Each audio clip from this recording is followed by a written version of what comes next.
Sir. ठीक हो गया। आपको मेरी स्क्रीन नजर आ रही है? नहीं, स्क्रीन नजर नहीं आ रही मुझे। अच्छा, मैं शेयर करता हूं दोबारा से।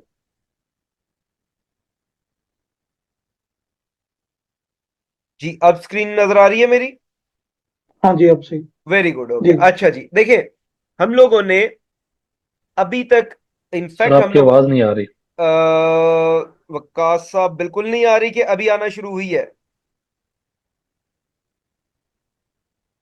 नहीं, अभी भी नहीं आ रही सर। अच्छा, खैर जी, मैं आपको ना मैसेज करता हूं, अगर आप रीज्वाइन कर ले तो, क्योंकि वकास साहब को, ठीक है, 1 मिनट सिर्फ। मैं उधर मैसेज करता हूँ, just a minute. Waqas Waseem sahab, आपको ठीक आ रही है ना? हाँ जी, मुझे सही आ रही जी, है। मैं वकास साहब को कहता हूँ प्लीज रीज्वाइन।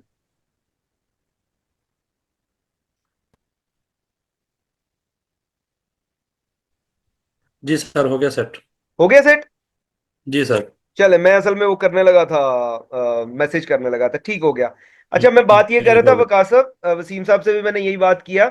मैं इंशाल्लाह ना आपको जल्दी, आजकल में ही 2 किट्स भेजूंगा जो कि प्रैक्टिस क्वेश्चंस हैं जिनमें, ओके सर। ठीक है? वो एक तो F3 है, F3 थोड़ा सा बेसिक लेवल है, उसके बाद F7 है, ठीक है? Okay sir. थोड़ा नेक्स्ट लेवल है उसमें। आप लोग, आपने कोशिश ये करनी है, दोनों ने, जब भी आपको, जब भी कभी टाइम मिले, जब रिवीजन कर रहे हो, तो वहां से जो उसके एमसीक्यूज है उसकी प्रैक्टिस कर ले खुद से। Okay sir. द सही। Reason is, if I will be like doing those MCQs over here, तो फिर जो कॉन्सेप्ट है वो डिलीवर नहीं हो सकेगा, ओके है सर। ना? तो वो, okay sir. That you have to do it on your own. अच्छा, अब हम लोग लेक्चर अपना स्टार्ट करते हैं। देखें, हम लोगों ने टिल लेक्चर 4, जो कि आज लेक्चर 5 है, we have covered a lot, to be very honest, ठीक है?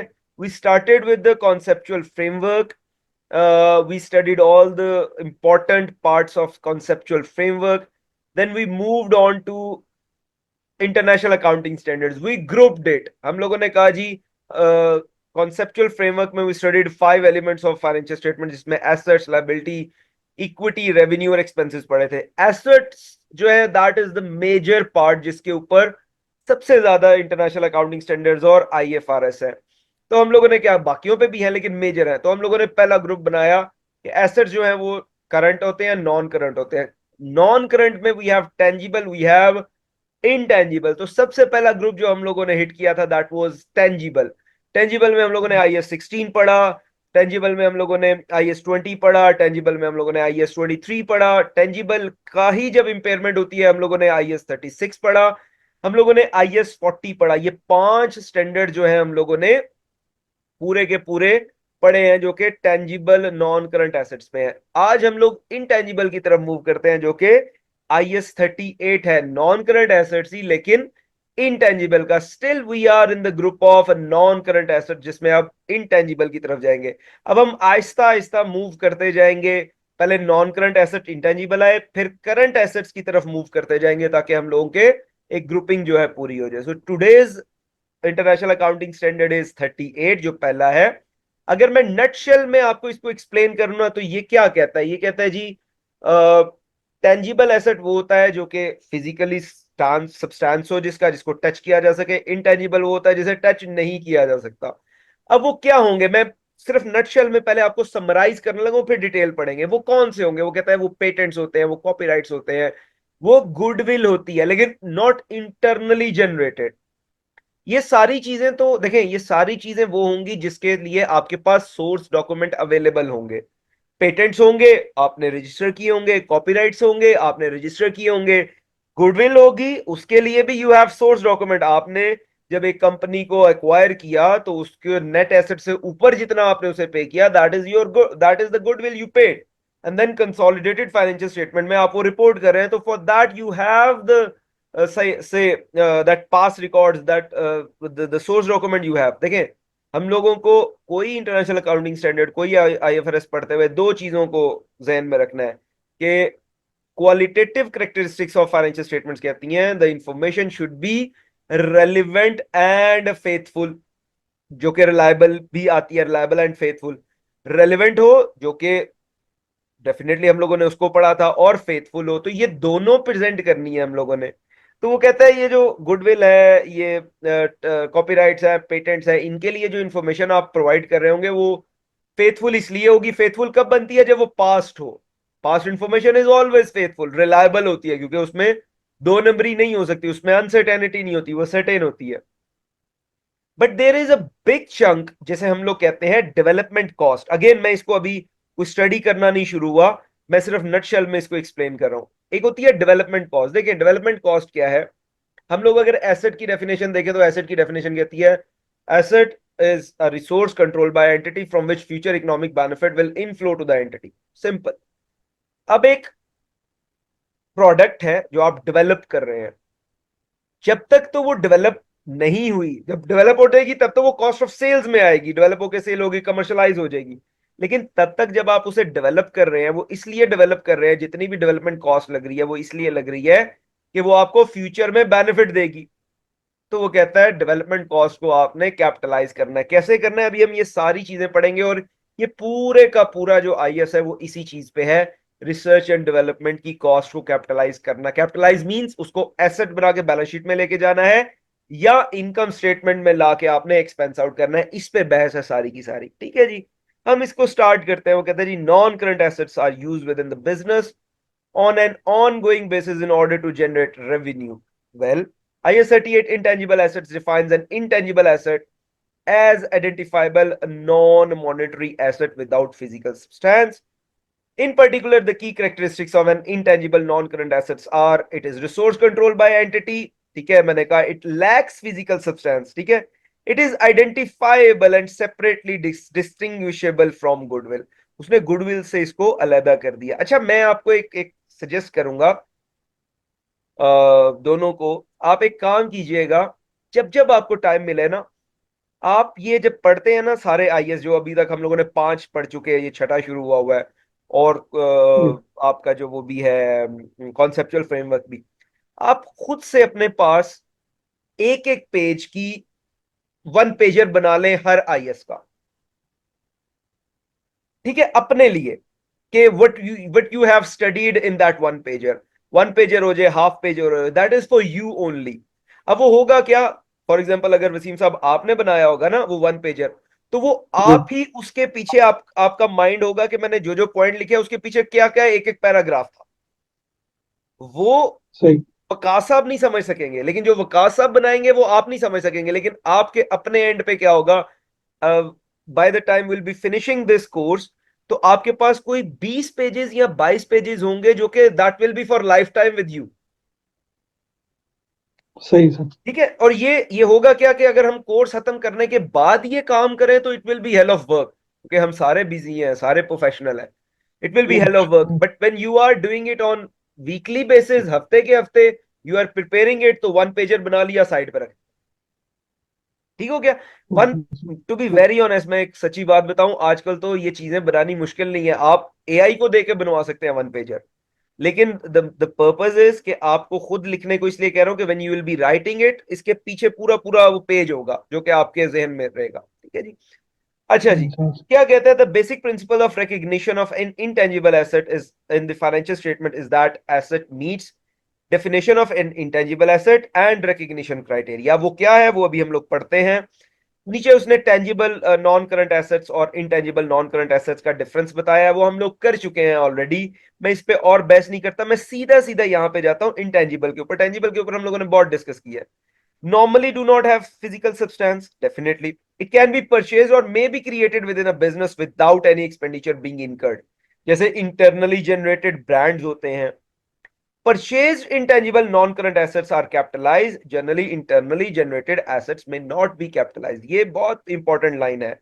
देखिए मसला क्या है, आप परचेज इंटेंजिबल एसेट्स तो आप उसको रिकग्नाइज करें, ठीक है। अगर आप कहेंगे जी इंटरनली जनरेटेड, आज मेरी कंपनी है, 5 साल के बाद मैं कहता हूँ जी मेरी कंपनी की जो है ना वो 10 लाख की गुडविल है, मैं एक एंट्री डालता हूँ जी गुडविल डेबिट और रिजर्व्स क्रेडिट। कहां से किया मैंने भाई, ये तो है ही अनरियलाइज्ड रिजर्व है।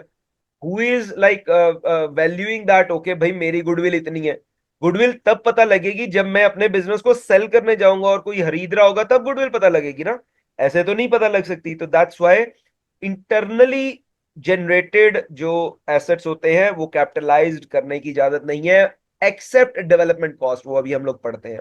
अच्छा, once you have recognized intangible asset, तो आप फिर क्या करेंगे? अगेन, डेप्रिसिएशन क्या होती थी? डेप्रिसिएशन होती थी spreading the cost of asset, cost of tangible asset over it's useful life. तो अमोर्टाइजेशन क्या होगी? अमोर्टाइजेशन होगी spreading the cost of intangible asset over the life time period. ठीक है, वहां पे डिप्रिसिएशन लेते थे, यहां पे अमोर्टाइजेशन लेते हैं, है दोनों सेम है। ठीक है जी। एग्जाम्पल्स ऑफ जो है वो इंटेंजिबल एसेट्स, वो क्या है? डेवलपमेंट कॉस्ट है, इसके ऊपर ही ये सारे का सारा इंटरनेशनल अकाउंटिंग स्टैंडर्ड है। गुडविल है जो कि internally generated not allowed, trademarks हैं आप रजिस्टर करते हैं, लाइसेंसेस रजिस्टर होते हैं, पेटेंट्स रजिस्टर होते हैं, कॉपीराइट्स, फ्रेंचाइजेस, ये सारे के सारे आपके इंटेंजिबल्स की एग्जांपल्स हैं। अब ये सारे, ये यहां तक ये जो मैंने हाईलाइट किया है, दीज आर इजी, मतलब इनके लिए आपके पास सोर्स डॉक्यूमेंट होंगे। गुडविल भी not internal generated, purchase goodwill के लिए आपके पास सोर्स डॉक्यूमेंट होंगे, that is reliable, that is faithful. हाँ, उस पर और मामलात हैं जो कि ऑडिटर देखेगा, बट नॉर्मली उसमें कोई प्रॉब्लम नहीं है। प्रॉब्लम कहाँ है? डेवलपमेंट कॉस्ट में। Now what is development cost? Whenever we say development cost, तो there are two words which is research and development इकट्ठे आते हैं। ठीक है जी। अच्छा, IS 38 contains specific requirements relating to accounting for research and development activities. First, it is necessary to understand the definition of research and development costs before their respective accounting treatment. Okay, research क्या है ये अब जरा देखिएगा। Original and planned investigation undertaken with the prospect of gaining new scientific knowledge and understanding. अगर आप इस line को मैं दोबारा पढ़ता हूं, वो कहता है ओरिजिनल एंड प्लान इन्वेस्टिगेशन एक इन्वेस्टिगेशन है, अंडरटेकन विद द प्रोस्पेक्ट, किस प्रोस्पेक्ट के साथ? कि हम लोगों ने न्यू साइंटिफिक नॉलेज को गेन करना है। अब यहां पे कुछ नहीं लिखा हुआ कि it will give you the future economic benefit as well, ना ही साबित हो रहा है। और ये कहां लिखा हुआ है? ये पैराग्राफ नंबर 8 ऑफ IS 38 में लिखा हुआ है। अब अगर तो it is not giving you the benefit for the coming years, तो that can not be recognised as an asset. अच्छा, डेवलपमेंट की एग्जांपल पढ़ते हैं, डेवलपमेंट को कहता है, डेवलपमेंट की डेफिनेशन पढ़ते हैं। वो कहता है development is defined as the application of research findings और अदर नॉलेज टू प्लान और design for production of new और substantially improve materials, devices, product, processes, systems और services before the start of commercial production और use. इसका मतलब यह है, development क्या है? आपने वो जो नॉलेज रिसर्च में गेन किया था उसको अप्लाई किया, और उसको अप्लाई करने के बाद आपने क्या किया? या तो नई प्रोडक्ट बना रहे हैं या इंप्रूव्ड प्रोडक्ट बना रहे हैं बिफोर इट्स कमर्शियल यूज। अब अगर न्यू प्रोडक्ट बनाएंगे तो this will be giving you benefit for future years, not for 1 year only normally. तो यही हम लोग इसकी अंडरस्टैंडिंग लेंगे ना। जब भी कोई प्रोडक्शन होती है तो दैट इज नॉट, जब भी कोई प्रोडक्ट रिसर्च एंड डेवलपमेंट होती है, that is not for 1 year only, that is expected to be remain for say more then 1 year. तो वो कहता है रिसर्च कॉस्ट, रिसर्च पे जो कॉस्ट लग रही है वो क्या है? आपने कोई एक एक्टिविटी है जिसके लिए न्यू नॉलेज गेन किया, अब वो नॉलेज को अप्लाई होगा नहीं होगा कोई पता नहीं। डेवलपमेंट क्या है? आपने वो रिसर्च की फाइंडिंग्स को यूज किया और कोई नई प्रोडक्ट बनाई या एग्जिस्टिंग प्रोडक्ट को इंप्रूव किया। अब अकाउंटिंग ट्रीटमेंट क्या है? जैसे कि हम ऑलरेडी डिस्कस कर चुके हैं। देखिए, जो रिसर्च है that is not proving to give you the benefit, future economic benefit. तो रिसर्च को वो कहता है रिसर्च की जितनी कॉस्ट होगी उसे आप क्या करेंगे? उसे आप एक्सपेंस आउट कर देंगे in the statement of financial position. When an entity undertakes research and development activity, expenditure is incurred with the intention of producing future economic benefits, increase sales revenue or profits. The accounting issue is therefore whether these costs should be expensed to statement of profit or loss or capitalized as an intangible asset on the statement of financial position to match against the future benefits. हम लोगों ने ये पढ़ लिया है। Research के लिए वो कहता है all research expenditure should be written off to the statement of profit और loss as it is incurred. This is in compliance with the prudence concept. Prudence concept क्या है भाई? एक्सपेंस है, यू डोंट नो इसका benefit होगा कि नहीं, it will be giving you future economic benefit और not, because it's just an investigation. Research expenditure does not directly lead to future benefit and therefore it is not possible to follow the matching concept. any capital expenditure on research equipment, property, plant equipment should be capitalized and depreciated as normal in accordance with IS 16. तो आपने research के सिलसिले में कोई खरीदे होंगे, अगर कोई कैपिटल एक्सपेंडिचर कोई एसेट खरीदे होंगे तो उसे आप IS 16 के अकॉर्डिंगली डिप्रिसिएट करेंगे ओवर द ईयर ऑफ जो भी उसकी लाइफ होगी। Development cost according to IS 30, अच्छा नेट शेल में बता दूं, डेवलपमेंट कॉस्ट को हम कैपिटलाइज करेंगे, लेकिन कब कैपिटलाइज करेंगे? जब हमारा क्राइटेरिया पूरा हो, और मैं उस क्राइटेरिया को कहता हूं पायरेट क्राइटेरिया। ठीक है, अच्छा पायरेट क्राइटेरिया को, पायरेट नाम एज इट इज नहीं है, दिस इज उसे कहते हैं क्रोनिम। हाँ नहीं, मैं इसको निमोनिक भी कहते हैं इसको। ठीक है, these are the mnemonics basically, कि जो सिर्फ याद रखने के लिए जो है आपको काम आ जाएगा। That is pirate, these are 4। अच्छा, ये पुरानी बुक्स में कहीं पे ये इसको सेक्टर भी कहते थे। ठीक है, वो डिफरेंट नामों से सेक्टर होता था, लेकिन अब उन्होंने पायरेट कर दिया है। वो कहता है क्या करना है, according to IS 38, intangible asset development cost must be capitalized as an intangible asset if they meet the definition of intangible assets and also meet recognition criteria. Now what is recognition criteria? देखिए सीधा सीधा वो कह रहा है, कहता है development cost को आपने कैपिटलाइज करना है कब? जब वो पायरेट क्राइटेरिया पूरा करेंगी, क्योंकि अनसर्टेन तो है ना, they are uncertain. Pirate criteria क्या है? अब we are not certain but we are probable. देखिए जब हम IS 37 पढ़ेंगे ना, तो we have, there is, IS नहीं बताता, वो सिर्फ एक गाइडलाइन देता है। वो कहता है कि 4 कैटेगरीज में डिफाइन करते हैं हम। एक तो होती है सर्टेन कैटेगरी, उसमें तो प्रॉब्लम ही नहीं है। फिर आ जाती है अनसर्टेनिटी। अनसर्टेनिटी में वो कहता है अगर 95% से अबव कोई चीज हैपन होने का चांस हो तो उसे हम लोग कहते हैं विर्चुअली सर्टेन, तो उसे भी आपको रिकग्नाइज करना चाहिए। फिर वो कहता है प्रोबेबल क्या होता है? प्रोबेबल होता है अगर 50% से ज्यादा चांस हो किसी चीज के हैपन होने के, तो वो प्रोबेबल होता है। और अगर 50% से ज्यादा किसी चीज के चांसेस हो, there are major chances that it will happen, तो ठीक है, ओके। तो यहां पे वो कह रहा है probable inflow of economic benefit from the asset whether through sales और इंटरनल कॉस्ट सेविंग। अच्छा, प्रोबेबल क्यों कहा? प्रोबेबल इसलिए कहा क्योंकि अभी तो कमर्शियल प्रोडक्शन हुई ही नहीं। अभी तो जो जिसके लिए काम कर रहे थे वो तो डेवलपमेंट अभी तो डेवलप कर रहे हैं। तो कह रहा है प्रोबेबल हो और पता लग जाता है। दिस इज नॉट समथिंग के पता नहीं लगता। The question you might ask, sir कैसे पता लगेगा प्रोबेबल है? तो you know that, for example आप सॉरी टू से, मतलब I am giving this example कि आप एक मुस्लिम कंट्री में एक पोर्क का बिजनेस अगर खोलने जा रहे हो, तो you know that it will not gonna happen. ठीक है, there will be no inflows, there is possible inflows of economic, possible inflows होंगी फ्रॉम दैट, और शायद पॉसिबल भी ना हो, रिमोट हो, because in an Islamic country that pork work will not work. Yes, there will be some minorities as well जिनको respect करके आप वो pork business start करें, but that will not work there. ठीक है, so this is how the business, the managers, the directors, they know whether this is certain, virtually certain or probable. तो वो कहता है आपने अगर probable inflow of economic benefit होंगे पहला, दूसरा क्या है?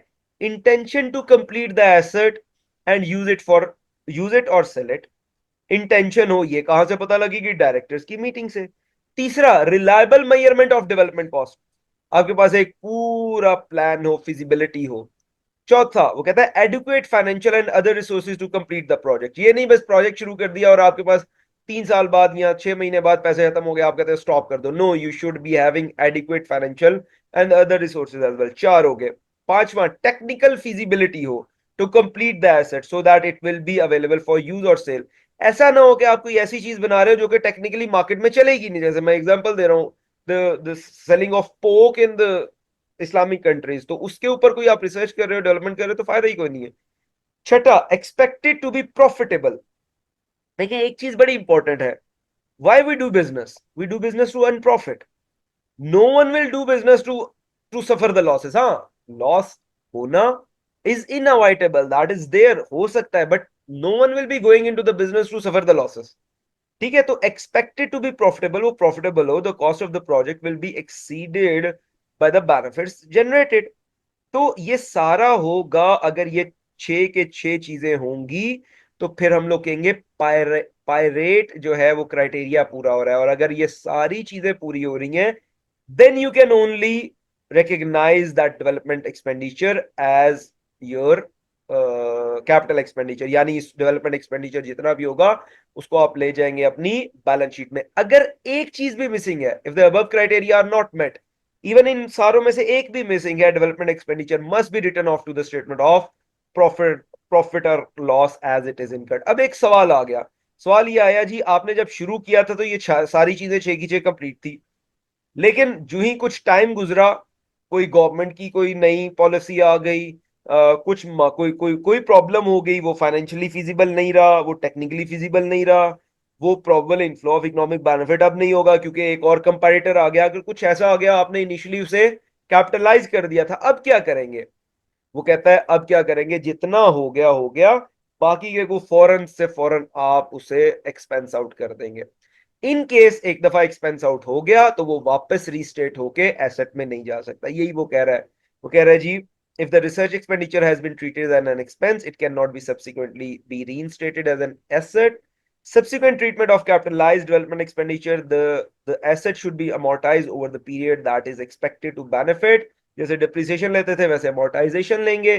This ensures that costs are matched to the revenue in the statement of profit or loss.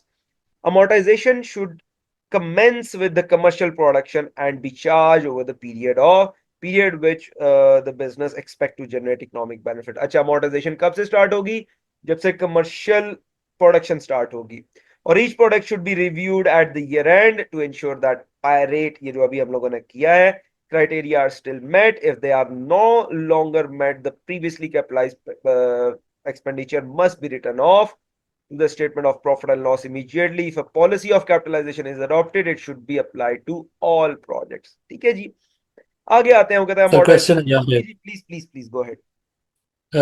Sir question ये है कि फॉर एग्जांपल अगर वो मींस जब स्टार्ट किया था at that time pirate was accurate and everything is okay, okay, but after some reason that means development is not feasible, ठीक है so expense after that one we will do the expense, that one okay, that one will go to the profit and loss. Ji ji. But what will be the treatment after stop of the development, means what capital expenditure जो हम कर चुके हुए हैं उस asset को हम keep करेंगे या amortization करके खत्म करेंगे, या उसका ट्रीटमेंट क्या होगा? नहीं नहीं, the same time if the pirate criteria is not being met, जितना भी राइट ऑफ। एक्सपेंडिचर जितना भी एक्सपेंडिचर आपने कैपिटलाइज किया होगा उसे राइट ऑफ कर देंगे स्टेटमेंट ऑफ प्रॉफिट एंड उस लॉस में लाके।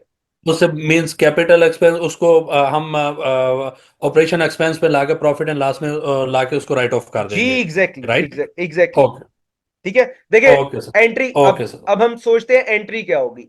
एंट्री होगी एक्सपेंस डेबिट हो जाएगा और कैपिटलाइज जो एसेट था डेवलपमेंट जी, कॉस्ट वो क्रेडिट हो कैपिटलाइज, जाएगी। यस सर, ओके ठीक है, सर, क्रेडिट हो गया, वो खत्म हो गया ओके, और वो एक्सपेंस में आ गया प्रॉफिट एंड लॉस में।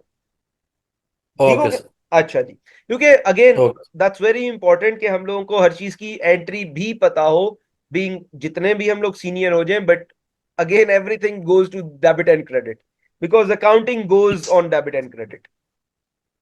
ठीक है, यस यस, एक्चुअली मैं हमेशा, मैं जब स्टूडेंट्स को, बीएस स्टूडेंट्स को पढ़ाता हूं मैं अक्सर ना, तो मैं उन्हें बड़ा स्ट्रांगली एक चीज बताता हूं। मैं कहता हूं देखो, चूंकि ये मसला रहा है हमारी एकेडमिक्स में, क्योंकि एकेडमिक्स में नॉर्मली यस, यूनिवर्सिटीज में ऐसे टीचर्स नहीं आते जिनके पास प्रोफेशनल एक्सपीरियंस हो, क्योंकि they, practical knowledge, yes, this हाँ, इज द थिंग, क्योंकि they can earn much more in the practice than in the university. ठीक है, अच्छा, यस, अब यूनिवर्सिटी में पढ़ाता कौन है? नॉर्मली मैं ज्यादातर की बात कर रहा हूँ, यूनिवर्सिटी में पढ़ाता कौन है? वो पढ़ाता है जिसने खुद ऑथर रिटन बुक से पढ़ा होता है और वही किसी टीचर ने पढ़ाया होता है, वही यस, आगे पढ़ा देता है। ठीक है, यस, यस अब सर, मसला क्या होता है, देखें हमारी, अगर आपने बीकॉम किया होगा या बीएस अकाउंटिंग एंड फाइनेंस किया होगा तो आपने भी अपने कोर्सेज में देखा होगा कि हमें cost of goods sold statement बनाना सिखाई जाती है। फॉर एग्जांपल, यस, हमें इनकम स्टेटमेंट बनाना सिखाई जाती है, हमें बैलेंस शीट बनाना सिखाई जाती है, जबकि ये सारी आउटपुट स्टेटमेंट्स हैं। अब आप प्रैक्टिस प्रैक्टिस कर रहे होंगे, आपको पता है these statements can be produce just on a click off button, लेकिन वो यस, किस डेटा की बेस पे प्रोड्यूस हो रही है, वो डेटा कैसे एंटर करना है वो सिखाना चाहिए। और वो यस सर, वो ये डे, सबसे वो बड़ा डेबिट एंड डिफरेंस क्रेडिट है, ही है, वो debit and credit he yes, है। ठीक है ना, वो डेबिट एंड क्रेडिट है और वो नहीं सिखाया जाता, तो मैं तो सिखाता ही एंट्री कहीं भी नहीं बताई जाती सर। ऐसे ही है, ऐसे ही है। एंट्री नहीं बताई जाती डेबिट क्रेडिट क्या करना, वो अगर हो जाए तो सारा ऐसे ही कॉन्सेप्ट है, ही क्लियर हो बिल्कुल जाए। ऐसे ही है। क्योंकि मीन्स उसका ट्रीटमेंट नहीं बताया जाता, सिर्फ वो फिगर्स होते हैं, फिगर्स को उठा टिकल के तो सारा बीकॉम बताया लेवल तक, जाता है, मैं सारा बीकॉम कुछ हूँ, है। तो ऐसे ही है। बीकॉम लेवल लेवल तक यही चीज है, फिगर्स हैं जी, फिगर उठा के उधर डाल दो, उधर डाल दो, बस जी। ओके, प्लस बिल्कुल माइनस करके ये आपके पास प्रॉफिट आ गया, चलें जी। बिल्कुल ऐसे ही है। और मजे की बात है उन्हें खुद नहीं पता होता। बिल्कुल सही है, बिल्कुल, सही ये है, बिल्कुल हकीकत है, ये सही है। हकीकत है सर। मीन्स हाँ, के सही पाकिस्तान बात में जो सही बात। मैं पाकिस्तान की बात करूंगा, जी मैं तो बिल्कुल। उधर ही, मतलब नॉर्मली 90% प्रैक्टिकल नॉलेज है ही नहीं है। ये नहीं नहीं कि है। अकाउंटिंग की अगर आप बात नहीं नहीं, करते हैं, सारी जगह पे यही आप है। अगर किसी भी हमारे सेक्टर की हमारे बात करते हैं, इसके किसी भी जगह वेस्टर्न जाते हैं। कंट्री में ये नहीं है। ऐसे ही है वसीम साहब, एक्चुअली देखें, जी जी। उसका रीजन भी है ना, मैंने बड़ा सिंपल सा कह दिया। देखिए जो बिजनेस स्टडीज है ना, बिजनेस स्टडीज उसके दो स्पेक्ट्रम है, दो विंग्स है। एक विंग है वो प्रैक्टिकल है और एक विंग है एकेडमिक्स है। ठीक है, अब एकेडमिक्स में मसला ये है कि प्रैक्टिकल लोग आते नहीं है, क्योंकि they can earn much much much more in the practice. Yes जी, बिल्कुल। और एकेडमिक्स जो है वो, एकेडमिक्स वाले प्रैक्टिकल में जा नहीं सकते और एकेडमिक्स वाले एकेडमिक्स में ही रहते हैं। तो वो बस जी ये सर्कल सही। चल रहा है, बस इसी तरह बस चीजें चल रही हैं। ठीक है ना, बस अल्लाह पाक रहम करे, हम जहां पे अब जरूरत ये होती है हम जहां पे अपना कंट्रीब्यूट कर सके हम कर दें। अब बिल्कुल, रोजे एग्जैक्टली। रोजे रोजे आहरत हम लोग जवाब दे हों, बाकी बाकी जो मर्जी हो जाए। ठीक है बिल्कुल जी। ऐसे ही, अच्छा आगे बिल्कुल ऐसे चलते ही हैं है। जी। सही। अमोर्टाइजेशन ऑफ इंटेंजिबल एसेट, अब दो दो पंगे आगे। एक तो आ गया आपकी डेवलपमेंट कॉस्ट थी, तो डेवलपमेंट कॉस्ट में तो डेफिनेटली अगर लेट्स सपोज आप कोई इंप्रूव्ड प्रोडक्शन कर रहे हैं, इंप्रूव्ड एसेट बना रहे हैं, तो उसमें तो क्या होगा कि वो एक टाइम पीरियड के लिए होगा, वो डेफिनेट होगा, वो इनफाइनाइट नहीं होगा। लेकिन गुडविल जैसे हो गई, जैसे कुछ पेटेंट्स हो गए, जैसे कुछ क्या कहना चाहिए, कॉपीराइट्स हो गए, ये इनफाइट पीरियड के लिए होते हैं। ये तो डेफिनेट पीरियड के लिए होते ही नहीं है, क्योंकि गुडविल आप क्या कहेंगे, भाई गुडविल कितने सालों के लिए है, ये तो बात ही नहीं बनती, तो फिर कैसे अमोर्टाइजेशन करेंगे। Now let's read it. कहता है if the useful life of N intangible asset is finite, यानी आपको पता ही नहीं है द कैपिटल, अच्छा ये नहीं हो सकता इन्फिनिटी है, यू कैन नॉट जज इट, क्योंकि this is all about judgement. तो आप जज नहीं कर सकते, क्योंकि एसेट की जो यूजफुल लाइफ है that is based on judgement. तो यू कैन नॉट जज के इसकी यार क्या लाइफ होगी, तो फिर क्या करेंगे, capitalize development cost must be amortize once commercial exploitation begins. आप क्या करेंगे वो अच्छा फाइनाइट मींस पता हो कितनी है, इनफाइनाइट नहीं है, फाइनाइट है। जब पता हो तो हम लोग क्या करेंगे, हम लोग तब से स्टार्ट कर देंगे। The amortization method should reflect the pattern in which the asset economic benefits are consumed by enterprise। Simple सी बात है, उसने कहा जी amortization का मेथड कौन सा चूज करोगे, स्ट्रेट लाइन चूज करोगे या रिड्यूसिंग बैलेंस मेथड चूज करोगे। तो सिंपल सी बात है, आप वो चूज करेंगे जो कि बेनिफिट जिस तरह आ रहा है। लेट्स सपोज जो एसेट है, जो भी जिसके लिए डेवलपमेंट कॉस्ट हुई है, अगर उसका पैटर्न ऐसा है कि पहले सालों में वो ज्यादा बेनिफिट दे रहा है, लेटर ईयर्स में कम दे रहा है, तो you will use the reducing balance method. अगर वो जो है कंसिस्टेंट बेनिफिट दे रहा है, पहले साल में, दूसरे साल में, तीसरे साल में कंसिस्टेंट दे रहा है, तो फिर you will use straight line method. कहते हैं if that pattern cannot be determined reliably, the straight line method should be used. An intangible asset with an indefinite useful life should not be amortized at all. An asset has an indefinite useful life if there is no foreseeable limit to the period over which the asset is expected to generate net cash inflows for the business. Instead, it should be subject to an annual impairment review. तो normally जो indefinite life होती है ना, वो goodwill की होती है। और अगर आप लोगों को याद हो IAS 36 में हम लोगों ने पढ़ा था कि जरूरी नहीं है कि हर एक का रिव्यू किया जाए, लेकिन कुछ एसेट्स ऐसे हैं जिनका रिव्यू करना ही करना है। उसमें IAS 38 था, उसमें गुडविल भी थी। ठीक है, तो हमारे पास सिंपल से आ गया, एक डेफिनेट लाइफ है, एक इनडेफिनेट लाइफ है। इनडेफिनेट लाइफ में हम लोग अमोर्टाइज नहीं करेंगे, साल के साल उसको रिव्यू करेंगे। अगर इंपेयरमेंट हुई होगी तो इंपेयरमेंट चार्ज करेंगे, अगर इंपेयरमेंट नहीं हुई होगी तो इंपेयरमेंट चार्ज नहीं करेंगे। ठीक है जी। एक छोटी सी एग्जांपल उसने यहाँ पे दे दी है, बल्कि उस एग्जांपल को करने से पहले हम दूसरी वाली एग्जांपल करते हैं, इस प्रैक्टिकल वाली पे बाद में आएंगे, ताकि हमारा थोड़ा सा कॉन्सेप्ट क्लियर हो जाए। कहते हैं which of the following should be classified as development cost. कौन सी डेवलपमेंट कॉस्ट है। Brainico Limited has spent 300,000 investigating whether a particular substance flavor found in Amazon rain forest is resistant to heat. तो इसका मतलब है वो investigate कर रहे हैं, it is a research cost. ठीक है, ए जो है वो रिसर्च है, वो डेवलपमेंट नहीं है। देखिए आपको कुछ हिंट मिल जाती है एक आधे उससे जो है फिगर से। Clever Clogs Co. has incurred 120,000 expenses in course of making a new waterproof and windproof material. Making with an idea that it will be used for ski wear. Yes, now this is a development cost 120,000 because they are spending an expenses to make a prototype. C पे पढ़ते हैं, कहता है A plus Co has found that chemical compound known XYX is not harmful to human body. They got the knowledge. Now this is an research activity, this is not development activity. और वैसे भी अगर development होती या research होती तो इसमें हमारे पास अमाउंट ही नहीं है, तो ये डेवलपमेंट कॉस्ट हो ही नहीं सकती। अच्छा आगे आगे कहता है Brainy Co has incurred a further 450,000 using Flubber in creating prototypes of new heat resistant suit for stuntmen. Now this is a development cost, so B or D is a development cost, C is a research activity और A is also a research cost। ठीक है जी। अच्छा हम वापस जाते हैं ऊपर quickly, क्योंकि हमारे पास कितना टाइम है, 6 मिनट है। हम इसको इस आईएस को तो फिनिश करेंगे ही इस मीटिंग खत्म होने से पहले। वो कहते हैं जी एक कंपनी है, उसने एक विजेट बनाया, एक प्रोडक्ट बनाई। This is expected to be sold over 3 years period starting in 2006। Therefore the data is as. अच्छा पता है क्या करते हैं, छोड़े इसको, हम दोबारा कर लेंगे क्योंकि ये मेरे ख्याल में 6 मिनट में नहीं खत्म होगा। हम नीचे वाला उसे पढ़ लेते हैं फिर आके इसको कर लेंगे, अभी जल्दबाजी में इसको नहीं करते। ठीक है, अच्छा जी। वो कहते हैं measurement of intangible assets, initial recognition and measurement. Initial recognition किस पे करनी है? IS 38 intangible asset says that an intangible asset shall be measured initially at cost। ठीक है, जो कि IS 16 का भी मेथड है। Subsequent measurement, IS 38 permits either the cost model or valuation model to be used for subsequent measurement. If the cost model is applied, an intangible asset shall be carried at cost less accumulated amortization and any accumulated impairment losses। ठीक है, जो कि जिसकी amortization नहीं होगी उसकी impairment होगी। For the valuation model to be applied, fair value should be measured by reference to an active market in effect. This requires intangible assets to be homogeneous, identical in nature. This is very rarely the case of, therefore, to all intents, the purpose intangible assets are accounted for using cost model। देखिए होगा क्या, आप कोई चीज develop कर रहे हैं ना, तो जरूरी थोड़ा कोई और भी यही डेवलप कर रहा हो, या गुडविल है तो किसी और की भी सेम गुडविल हो।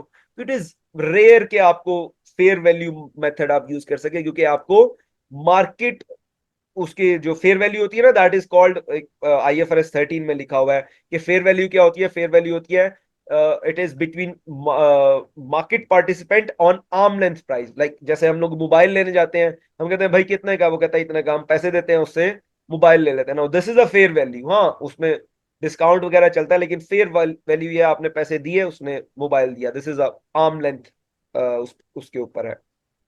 तो वो कहता है जी रेयर केसेस में आप कर सकते हैं जो है वैल्यूएशन मॉडल भी। IS 38 के डिस्क्लोजर पढ़ लेते हैं। According to IS 38 intangible assets, the financial statement should disclose the following for capitalized development cost and other intangible assets. कहते हैं amortization method should be used and expected period of amortization बताना है, कौन सी amortisation use कर रहे हैं, जैसे कि स्ट्रेट लाइन यूज कर रहे हैं या रिड्यूसिंग बैलेंस यूज कर रहे हैं, और एक्सपेक्टेड पीरियड ऑफ अमोर्टाइजेशन क्या है, अगेन जजमेंट है। The reconciliation of carrying amounts at the beginning and end of the period showing new expenditure incurred, amortization and amount written off because of project no longer qualifies for capitalization। देखिए एक project तो नहीं होगा, there will be multiple projects, तो सबका आप जो है रिकंसिलेशन करें, रिकंसिलेशन स्टेटमेंट एट द जो है रिपोर्टिंग में अपनी फाइनेंशियल स्टेटमेंट्स में देंगे कि कितने जो है वो पायरेट क्राइटेरिया पूरा नहीं हुआ निकल गए, कितने राइट ऑफ हो गए, कितने की अमोर्टाइजेशन चल रही है। There will be an opening balance, there will be a closing balance जो कि आप देंगे, and amortization during the period. ये 3 चीजें आपने रिपोर्ट करनी है, डिस्क्लोज करनी है। नहीं करेंगे तो there will be an audit objection. In addition the financial statement should also disclose the total amount of research and development expenditure recognized as an expense during the period। आप लोग अभी तो टाइम है 3 मिनट है, आप लोगों ने ना मुझे याद करवाना है कभी इंशाल्लाह।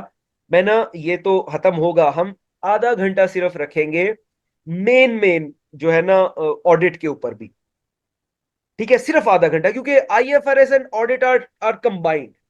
ये जब तक नहीं आईएफआरएस का पता होता तो ऑडिट का नहीं पता होता, और ऑडिट का नहीं पता तो आईएफआरएस का नहीं पता। तो वो मैं सिर्फ जो कंटेम्पररी ऑडिट होता है ना उसकी, एक मेरे पास कहीं पे रिकॉर्डिंग पड़ी हुई है, वो मैं शेयर करूंगा। वो मेरे एक बड़े अच्छे दोस्त हैं, बिकर टेली में होते हैं। मैंने उन्हें कहा था यार मुझे ना सिर्फ एक छोटा सा बता दे ये कैसे होता है, एक प्रोसीजर आइडिया हो जाए, एक वो। और एक आपको बता दूंगा जो इनिशियली वो करते हैं जिसमें सब्सटेंसिव टेस्टिंग और जो है टेस्ट ऑफ कंट्रोल होते हैं, वो एक मेरे पास चार्ट पड़ा हुआ है बड़ा, जो है ना कम्प्रीहेंसिव सा चार्ट है, उस पर डिस्कशन कर लेंगे। मैक्सिमम आधा घंटा लगेगा, लेकिन करेंगे जरूर।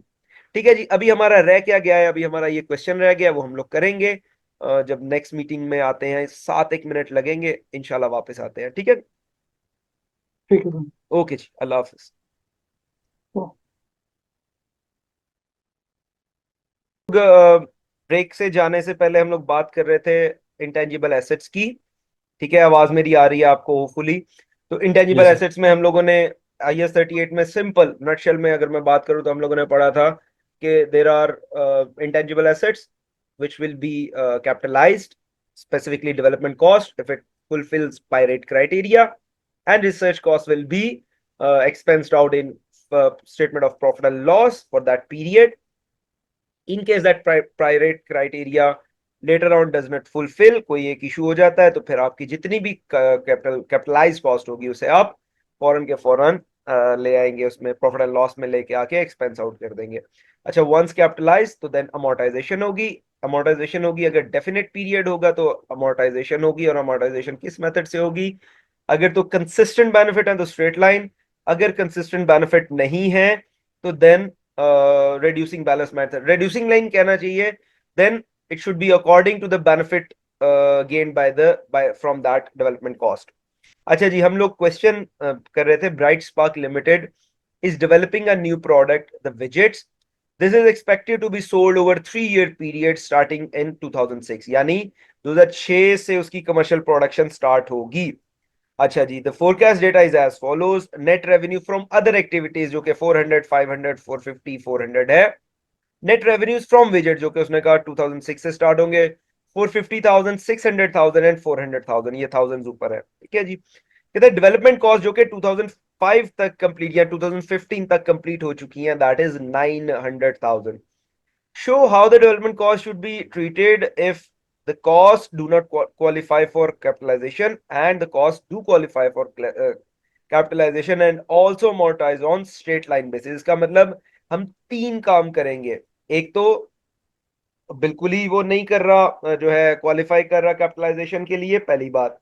दूसरा, कैपिटलाइजेशन के लिए कर रहा है तो उसे अगर अमोर्टाइज स्ट्रेट लाइन बेसिस पे करें, या उसे हम लोग करें कि बेनिफिट गेन के हिसाब से, तो दोनों तरीकों से हम लोग इसको सॉल्व करेंगे। सबसे पहले तो सॉल्व करते हैं अगर वो क्वालिफाई नहीं करता, ठीक है जी। मीनवाइल जब तक वसीम साहब अभी नहीं थे आए हुए, तो मैंने इसको जो है कॉपी पेस्ट कर लिया था एक्सेल में, ताकि हम लोग कर लें। तो पहला तो हमारा है, यहाँ पे मैं लिखता हूं,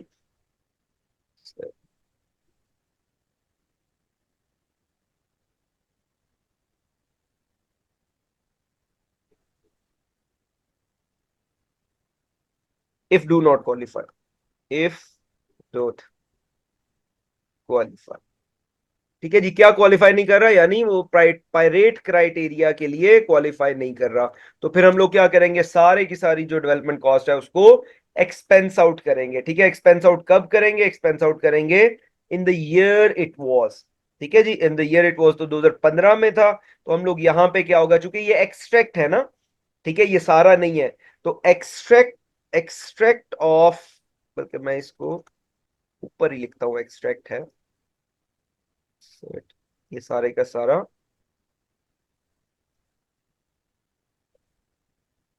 अच्छा, एक्सट्रैक्ट ऑफ क्या होता है कि एक्सट्रैक्ट में सिर्फ आप वही चीज दिखाते हैं जो कि मांगी गई है, बाकी तो हमारे पास इंफॉर्मेशन ही नहीं है ना, तो इसलिए इसे extract of statement of profit and loss कह दिया हम लोगों ने।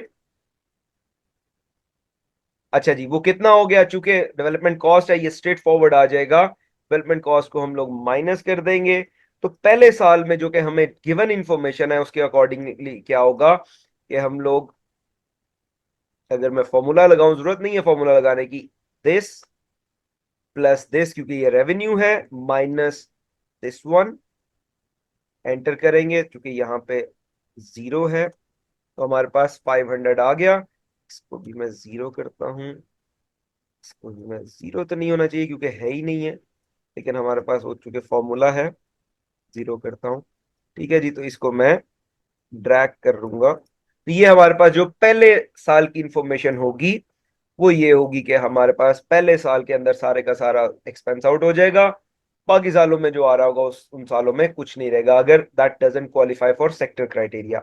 अच्छा, इफ क्वालिफाई, अगर हम लोग यहाँ पे अब कॉपी पेस्ट करते हैं, इफ क्वालिफाई, और मेथड कौन सा है, मेथड हो स्ट्रेट लाइन।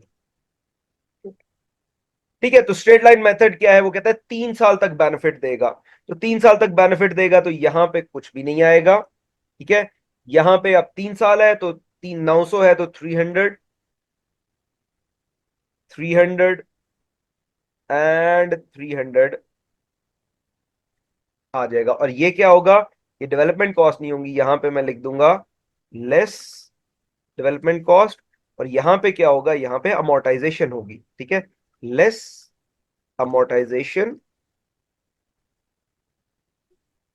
एक्सपेंस, और इसकी एंट्री क्या हुआ करेगी हर साल, amortisation expense debit, accumulated amortisation जो है वो क्रेडिट हो जाएगी, और ये साथ साथ आपका एसेट के साथ आपका अमोर्टाइजेशन का भी जो है वो एक्यूमुलेटेड अमोर्टाइजेशन का अकाउंट चलता रहेगा जो कि क्रेडिट में होगा। ठीक है, ये 3000 नहीं है, ये 300। 0 ज्यादा। ठीक है, अच्छा जी, इसके बाद हम तीसरा जो कि उसने, अगर हम इसको भी कंसीडर करें, इस वाले को भी, कि स्ट्रेट लाइन नहीं है, उसने ओपन छोड़ दिया। तो ओपन छोड़ दिया तो ओपन में वो कहता है आपने या तो अगर कंसिस्टेंट बेनिफिट देता तब तो स्ट्रेट लाइन आता, लेकिन ये कंसिस्टेंट बेनिफिट नहीं दे रहा, ये पहले साल में 450 दे रहा है, दूसरे साल में 600, तीसरे साल में 400, तो ये टोटल कितने दे रहा है, अगर मैं यहां पे करूं तो टोटल बेनिफिट जो है वो है 450 प्लस 600 एंड प्लस 400, तो टोटल बेनिफिट है 1450। तो हम क्या करेंगे, पहले साल की जो डेप्रिसिएशन होगी that will be 450 divided by 1450, और इसे हम लोग सारे को मल्टीप्लाई कर देंगे किसके साथ, इसको सारे को मल्टीप्लाई कर देंगे जो आपकी डेवलपमेंट कॉस्ट है। तो ये बेसिकली रिफ्लेक्टिव होगा, ये किसका रिफ्लेक्टिव होगा, ये रिफ्लेक्टिव होगा कि आप जो है वो स्ट्रेट अमोर्टाइजेशन चार्ज कर रहे हैं according to benefit gain in each year. अब दूसरे साल में देखें बेनिफिट कितना हो रहा है, दूसरे साल में बेनिफिट है 600 का, तो आपने क्या किया, 600 डिवाइड बाय टोटल बेनिफिट पे डिवाइड किया, मल्टीप्लाई बाय डेवलपमेंट कॉस्ट कर दिया, और तीसरे साल में बेनिफिट कितना है, दैट इज 400, अगेन वापस आ गया, तो 400। तो अब डेप्रिसिएशन सॉरी अमोर्टाइजेशन कितनी होगी, मैं इसी को कॉपी पेस्ट करता हूं, कंट्रोल सी, कंट्रोल वी,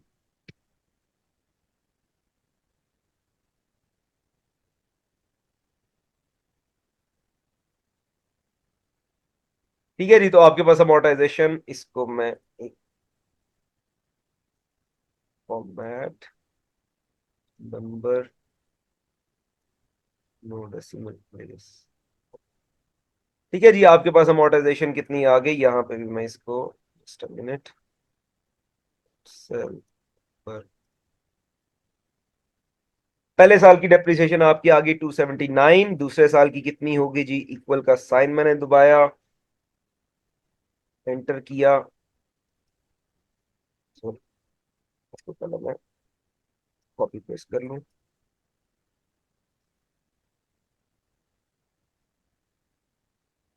सी,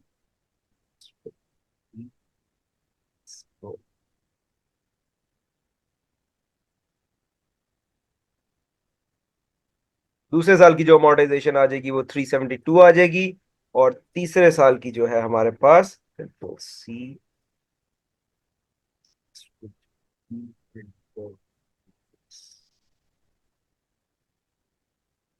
तो तीसरे साल की हमारे पास 248। तो अब देखिए पहले साल में बेनिफिट 450 था, उसकी अकॉर्डिंगली अमोर्टाइजेशन आई, दूसरे साल में बेनिफिट ज्यादा हो गया, उसके अकॉर्डिंगली अमोर्टाइजेशन भी ज्यादा हो गई, और तीसरे साल में थोड़ा कम, सबसे कम आया तो सबसे कम आ गई। तो these are three ways to find out amortization और टू बेसिकली जो डेवलपमेंट कॉस्ट को अमोर्टाइज करने के, दीज आर टू मेथड्स। एक स्ट्रेट लाइन आ गया और एक अगर स्ट्रेट फॉरवर्ड वो क्वालिफाई ही नहीं करता तो।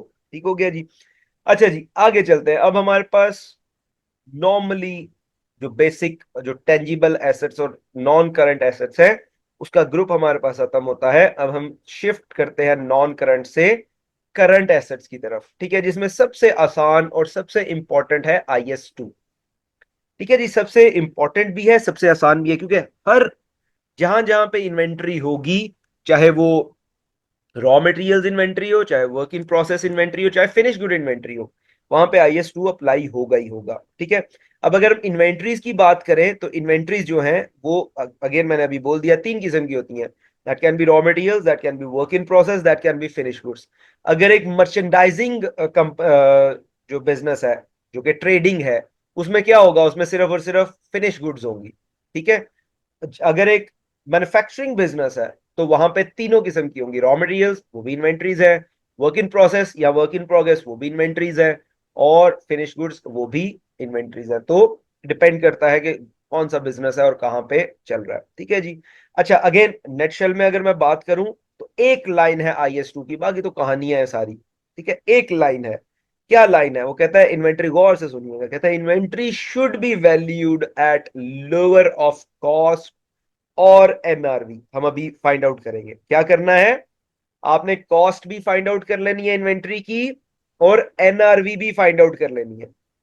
अगर कॉस्ट लोअर होगी तो कॉस्ट पे लिख लेना है, अगर NRV लोअर होगी तो NRV पे लिख लेना है। अब NRV क्या है? Net realisable value.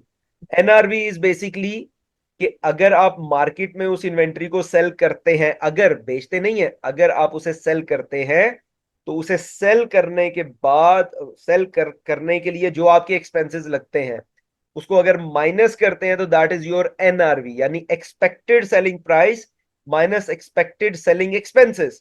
This will give you NRV।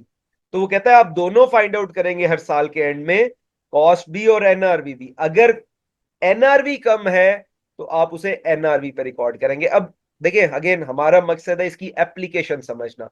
Let's discuss its application. देखिए, अगेन प्रूडेंस और कंजर्वेटिव अकाउंटिंग कहती है कि एक्सपेंसेस को आपने अंडर वैल्यू नहीं करना, और प्रॉफिट्स को या एसेट्स को आपने रेवेन्यूज को ओवर एस्टिमेट नहीं करना। यानी अगर if you foresee an expense तो उसको रिकॉर्ड करो अभी के अभी, और अगर इफ यू फोरसी प्रॉफिट और रेवेन्यूज तो उसको रिकॉर्ड नहीं करना। अब होगा क्या?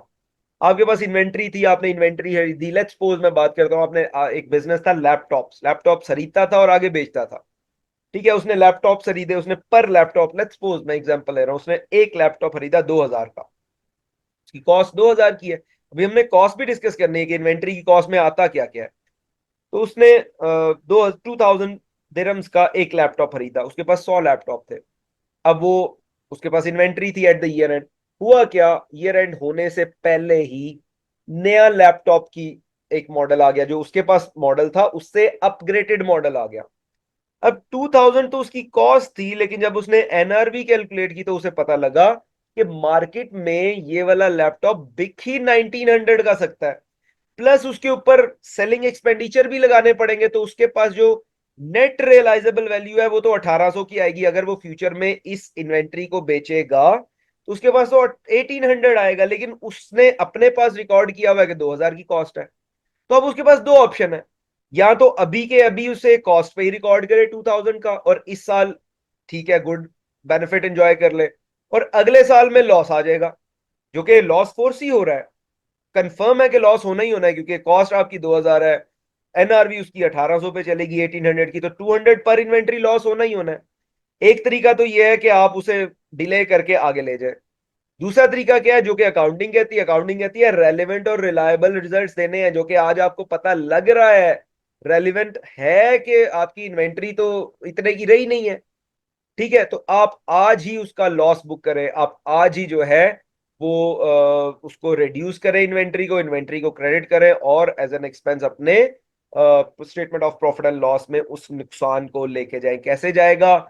लॉस ऑन जो है वो इन्वेंट्री आप बुक करेंगे, जो कि आपकी प्रॉफिट एंड लॉस में जाएगा, उधर से इन्वेंट्री को आप रिड्यूस कर देंगे।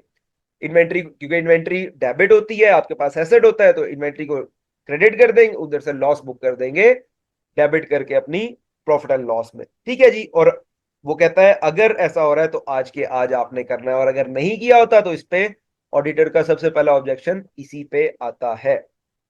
ठीक हो गया। ये तो मैंने आपको नटशेल में बता दिया। अब इस पे बात कर लेते हैं, और वही बात है, अगलों ने अपना राइटिंग भी तो बेचनी होती है ना, तो उस पर बात करते हैं। कहते हैं IS2 prescribes the accounting treatment for inventories including determination of cost, recognition of an expense और measurement including write down to net realisable value. अच्छा, मैं यहाँ पे एक बात बता दूं, ये मैंने तो बात की बेचने के हिसाब से कि कीमत कम होगी। ये भी हो सकता है, लेट्स सपोज एक कंपनी है, वसीम साहब आपको तो पता होगा, या जो है वकास भाई आपको भी पता होगा, रेमंड, लेट्स सपोज मेरे अभी अभी जेहन में है, एक रेमंड ब्रांड है जो कि अच्छे लग्जरी शूटिंग्स देते हैं। अब आपके पास शूटिंग्स थी, सही। शूटिंग का बिजनेस था, शूटिंग के बिजनेस में कोई चूहा घुस गया उसमें और वो कितर गया सारा कुछ। ठीक है, अब उसको यस। रिपेयर करने की कॉस्ट आ रही है, लेट्स सपोज अगर वो रिपेयर हो सकती हो तो वो भी तो कॉस्ट है ना। वो अब जो उसकी अपनी कॉस्ट थी उससे इंक्रीज हो गई कॉस्ट। या और बात करते हैं, पूरी की पूरी इन्वेंट्री जाया हो गई, उसको आग लग गई, यस। अब वो स्क्रैप में बिक सकती है, वो बिक ही नहीं सकती। तो NRV अगर स्क्रैप है तो स्क्रैप है। ठीक है, तो ये सारी चीजें इसमें आती है कि राइट डाउन करना कब करना है। Let's move forward. वो कहता है जी 3 किस्म की इन्वेंट्री होती है, फिनिश गुड्स भी होती है, वर्क इन प्रोग्रेस होती है, रॉ मटेरियल्स होता है, डिस्कस कर चुके हैं। Measurement of inventories are measured at lower of cost और NRV, मैं आपको बता, ये बेसिकली IS2 अगर कोई पूछे क्या है तो IS2 है लोअर ऑफ कॉस्ट और NRV। अब कॉस्ट कैसे मेजर करते हैं? Cost of inventories includes purchase cost, जिसमें प्राइस, इंपोर्ट ड्यूटीज, ट्रांसपोर्ट होगी। कन्वर्जन कॉस्ट, अगर बना रहे हैं तो कन्वर्जन कॉस्ट होगी। Other cost incur to bring the inventories to their present condition and location. ठीक है जी। तो कॉस्ट ऑफ इन्वेंट्री क्या होगी? परचेज कॉस्ट और मैन्युफैक्चरिंग कॉस्ट और other cost to bring those inventory at its present location. अच्छा जी, रॉ मटेरियल कॉस्ट में purchase price plus import duties plus freight आ जाएगा। फिनिश गुड्स में direct material, direct labour, production overheads आ जाएंगे। नेट रियलाइजेबल वैल्यू क्या होती है? Estimated selling price minus estimated cost to complete and sale. अच्छा, एक चीज बता दूं, जो कॉस्ट एक्सक्लूड होती है इन्वेंट्रीज की कॉस्ट में से, वो स्टोरेज कॉस्ट है। Storage cost is not a cost of inventory. Storage cost is basically a distribution expense, जो कि आपकी, देखिए अगर मैं आपकी इनकम स्टेटमेंट, आप जरा सोचे ना इनकम स्टेटमेंट, तो इनकम स्टेटमेंट के दो पार्ट हैं। एक पार्ट है जो कि कॉस्ट ऑफ गुड्स सोल्ड का पार्ट है, जहां तक GP आता है, ग्रॉस प्रॉफिट। दूसरा पार्ट है जहां पे फिर जी। ऑपरेटिंग प्रॉफिट आता है। तो जो कॉस्ट ऑफ इन्वेंट्री है वो सारी की सारी GP से पहले डील होती है। जी। ग्रॉस प्रॉफिट कैलकुलेट करने के लिए जो जितनी भी कॉस्ट ऑफ इन्वेंट्री है वो ऊपर डील होगी, क्योंकि कॉस्ट ऑफ गुड्स सोल्ड में जो कॉस्ट आ रही है वो कॉस्ट ऑफ इन्वेंट्री है। ठीक है, या नेट रियलाइजेबल वैल्यू भी आ सकती है, जो कि जिसपे भी आप उसे रिकॉर्ड कर रहे हैं। अच्छा जी, ये हम लोग पढ़ चुके। अच्छा, फिर कॉस्ट को फाइंड आउट करने के मेथड्स कौन कौन से हैं? कॉस्ट कैसे लेके चलेंगे? तो मैं आपको तीन, यहाँ पे उसने दो बताया, तीन है। एक तो कॉस्ट का मेथड है कि जहां पे आप स्टैंडर्ड कॉस्ट फाइंड आउट करते हैं, जहां पे बिजनेस की जो है ना वो टर्नओवर कम होती है। ठीक है, तो फिर आप स्टैंडर्ड कॉस्ट पे काम करते हैं। जैसे for example Rolls Rolls Rolls Royce गाड़ी है, ठीक है, या जैसे BMW गाड़ी है, ये जो बड़े बड़े ब्रांड्स हैं, ये क्या करते हैं? ये स्टैंडर्ड कॉस्ट पे काम करते हैं कि कितनी कॉस्ट होगी। By the way, standard cost, सच्ची बात बताऊं, ये तो अगलों से पैसा लेके फिर बनाते हैं, तो वो तो चीज डिफरेंट है। लेकिन हम नॉर्मल बात करें, जहां पे टर्नओवर कम है तो वहां पे क्या होगा? वहां पे standard cost will be considered as cost. But जहां पे फिर क्या होता है? जहां पे टर्नओवर ज्यादा है, इन्वेंट्री की वॉल्यूम ज्यादा है, तो फिर क्या होता है? फिर वहां पे फ्लो कॉस्टिंग यूज होती है। ठीक है, फ्लो कॉस्टिंग क्या होती है? फ्लो कॉस्टिंग में दो आते हैं, फर्स्ट इन फर्स्ट आउट आता है और एवरेज वेटेड कॉस्टिंग आती है। लाइफो एक होता था लास्ट इन फर्स्ट आउट, वो 2014 से ना, 14 भी नहीं आई गेस, उससे भी पहले से ऑब्सलीट हो गया हुआ है फाइनेंशियल रिपोर्टिंग के लिए। कॉस्ट अकाउंटिंग के लिए अभी भी चलता है, फाइनेंशियल रिपोर्टिंग के लिए। और बाय द वे, गैप जो है ना, जो अमेरिकन गैप है, जो financial yes. Accounting standard board है, उसमें अभी भी लाइफो चलता है। लेकिन IFRS और IS के लिए जो है वो लाइफो इज नॉट एक्सेप्टेबल। उसका रीजन क्या है? ये लिखा हुआ है, प्रोहिबिटेड मेथड लाइफो। उसका रीजन ये था कि ये टैक्स बेनिफिट देता था। ठीक है। अच्छा, ये है क्या? फाइफो क्या कहता है? फाइफो कहता है भाई, अगर आपके पास आप मल्टीपल टाइम पे चीजें खरीद रहे हैं पूरे साल में, तो आपने जो जो cost cost of goods sold में लेके जानी है, वो कौन सी कॉस्ट होगी? वो जिस पे आपने पहले खरीदी है, पहले वो वाली जाएगी, फिर बाद वाली जाएगी। ठीक है। और नॉर्मली चूंकि हम लोग ऐसे ऐसी दुनिया में रहते हैं जहां पे ओवर द पीरियड कॉस्ट बढ़ती ही बढ़ती है। ठीक है। जहां पे कॉस्ट बढ़ती ही बढ़ती है। ठीक है। तो इन्फ्लेशन की वजह से फिर वो कहता है, वो एक एक थोड़ा सा रीजनेबल सा हो जाता है। वेटेड एवरेज कॉस्ट क्या है? वो कहता है नहीं, पहले और बाद वाली छोड़ दो, आप जो है पूरे साल की वेटेड एवरेज कॉस्ट ले लो। अगेन इसमें कैलकुलेशन में बहुत इजी कैलकुलेशन है, you can do it by yourself as well. मैं कैलकुलेशन पार्ट में नहीं जा रहा। ठीक है।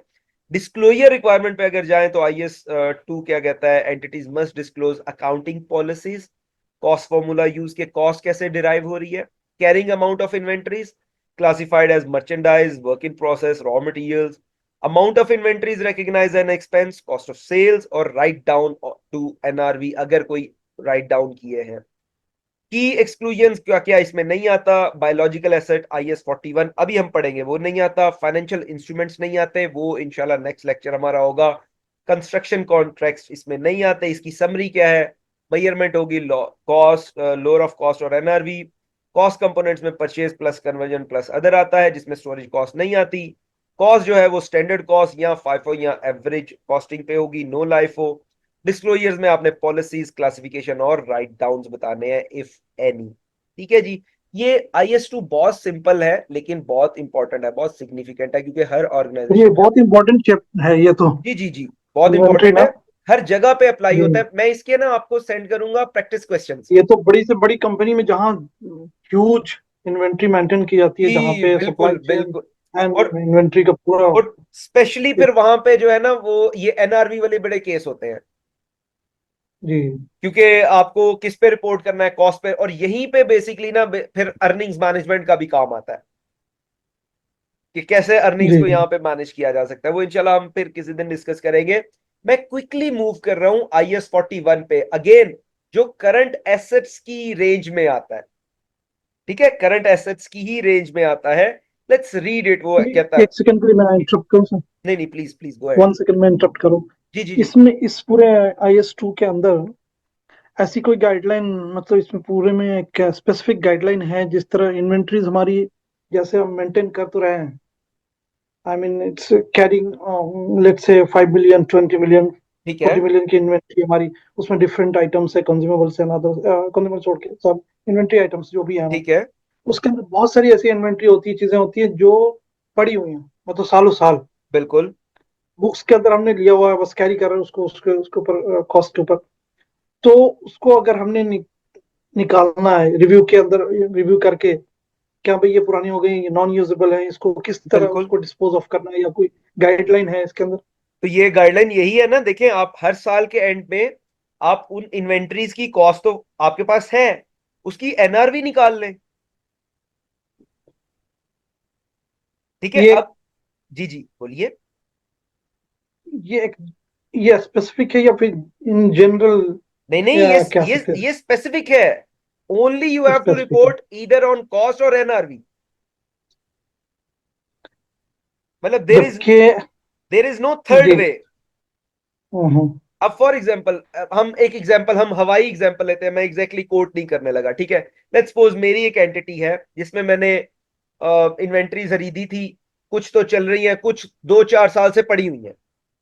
पड़ी गई जी, सही। ठीक है। अब वो मैं तो उसे हर साल के साल कॉस्ट पे रिपोर्ट कर रहा हूं, जी। लेकिन वो कहता है कि इसको क्या आप एक्चुअली तो कॉस्ट पे रिपोर्ट होनी नहीं चाहिए, आपको हर साल के एंड होनी पे नहीं चाहिए, यस। हर साल के एंड पे जितनी इन्वेंट्री पड़ी है उसको कॉस्ट पे भी, उसकी कॉस्ट भी फाइंड आउट करनी है कि कॉस्ट उसकी कितनी है, और उसकी NRV भी फाइंड करनी है। अब ट्रू। एक अगर यस। अब अगर एक ऐसी इन्वेंट्री है जो कि यूजेबल नहीं है ना आपके लिए, और मार्केट में वो बिक नहीं सकती। सही, ठीक है। बिल्कुल सही, इस तरह अब या। हाँ, अब NRV क्या है? देखिए NRV यहां पे अगर NRV का फॉर्मूला ले तो कहता है NRV एस्टिमेटेड सेलिंग प्राइस है। अब जी। वो मार्केट में बिक ही नहीं सकती, तो वो स्क्रैप है। तो estimated selling price is a scrap. Yes ठीक है। अच्छा, अब उसमें से एस्टिमेटेड कॉस्ट टू कंप्लीट और सेल निकालेंगे तो आपके पास एनआरवी आ जाएगी, which will be definitely less than cost. इसमें एक और फर्दर क्वेश्चन मैं जी जी, इसमें प्लीज ऐड कर प्लीज रहा हूँ। Please please. ऑडिटर जब ऑडिटिंग कर रहे होते हैं हमारी बुक्स के, जी जी, जब वो external auditor annual financial audit, उसके अंदर वो हमें वो भी पर्टिकुलरली या उस तरह हमें वो नहीं बोलते। जनरली हम उनको दे रहे होते हैं फिजिकल इन्वेंट्री, वो भी करते होते हैं 31 दिसंबर या जो भी है, जो भी financial end of financial year, उनके वो सारा कुछ वो रिपोर्ट हमारे से साइन करके ले रहे होते हैं कि हाँ भाई ये इन्वेंट्री की लिस्ट है, पूरी बिल्कुल कंप्लीट लिस्ट ऑफ इन्वेंट्री हम उनको देते हैं। उसमें वो हमें कभी भी ये नहीं कहते कि हाँ did you I mean have you done this exercise of net NRV और बिल्कुल कॉस्ट और सो बिल्कुल। And so. They never say about anything. तो फिर आपकी वो बस वो एक फिजिकल और एक प्रोसेस जो फिजिकल, हाँ भाई काउंटिंग सही है, उसके डॉक्यूमेंट्स, हाँ ये लिस्ट सही है, आपने सही साइन कर दिए, मैंने सब ओके फाइन डन। वसीम साहब इंटरप्ट करो, फिर आपकी मौज लगी हुई है, लगी रहे क्या मसला है? ठीक है। हाँ ना, देखिए, गाइडलाइन तो फॉलो हुई नहीं, दिस IS2 इज तो हुई नहीं फॉलो।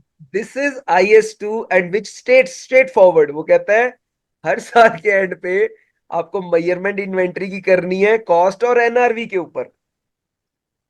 अगर अगर लोअर कॉस्ट है तो कॉस्ट पे आप रिपोर्ट करते जाए, अगर एनआरवी लोअर है तो फिर आप लॉस बुक करें उस साल में। मुझे ऐसा लगता है कि उसके बुक्स के ऊपर भी बुक्स की एक ऑडिट होनी चाहिए। The नहीं, I mean these financial statements have followed the guidelines of IFRS or not. That should देखिए, be हाँ, also established at the end of the नहीं, बस मौज लगी हुई है, बस। वसीम साहब कंपनी, एक्सक्यूज मी, वसीम जी, साहब कंपनी मतलब कितनी बड़ी है आपकी? बड़ी हमारी बड़ी बहुत बड़ी कंपनी है। फिर तो ठीक है। मैं, मेरी कंपनी है छोटी सी है, मतलब इतनी बड़ी नहीं है, रियल एस्टेट ब्रोकरेज है। तो मेरा तो तो 3 साल से साहब ने ऑडिट ही नहीं करवाया, क्योंकि वो सीधी नहीं उनको मैं तो ऐसा बोलूँ है, जी। हमारे ग्रुप में ऐसी कंपनी है, वैसे मैं रिकॉर्ड, लेकिन हमारे ग्रुप के हाँ, अंदर ऐसी कंपनी जिसकी ऑडिट मतलब ये समझ लो आप 10 साल हो गए। अच्छा। ऐसा ही है। ऐसा- तो देखिए चले जी, कोई बस बात। वसीम चले साहब फिर फिर ये कुछ तो कुछ कुछ जी चीजों पे खामोशी बेहतर होती है। जी बिल्कुल यस बिल्कुल, ठीक है ना? रिकॉर्डेड है ये। जी जी यस रिकॉर्डेड, अच्छा, हम बाय द वे, मुझे बहुत अच्छा लगता है क्योंकि ये डिस्कशन बड़ी अच्छी होती है। हम क्या कर सकते हैं, टू बी वेरी ऑनेस्ट, हम लोग जो है ये व्हाट्सएप ग्रुप में डिस्कस कर सकते हैं। ठीक है, and yes yes. You can send me always message as well. ठीक है, हम उसमें ओके सर। डिस्कस कर जी सकते हैं। ठीक है। अच्छा, चले, सही मैं सही ना सही। जल्दी में इसको अब नहीं खत्म करता, फिर IS41 को, इसको हम अगले पे रखते हैं। ठीक है, आपको मैं इसके क्वेश्चन सेंड करूंगा जो हम लोगों ने काम किया है, उसके क्वेश्चन प्रैक्टिस जी कीजिएगा, और अगली दफा इंशाल्लाह फिर इस पे हम लोग क्विज करेंगे। ठीक है इंशाल्लाह ना? ओके, इंशाल्लाह। चले इंशाल्लाह चले, ओके, इंशाल्लाह। ख्याल रखिएगा अपना। ओके, ओके अल्लाह ओके हाफिज। Okay sir. सर, अल्लाह अल्लाह हाफिज, अल्लाह हाफिज, टेक अल्लाह। केयर।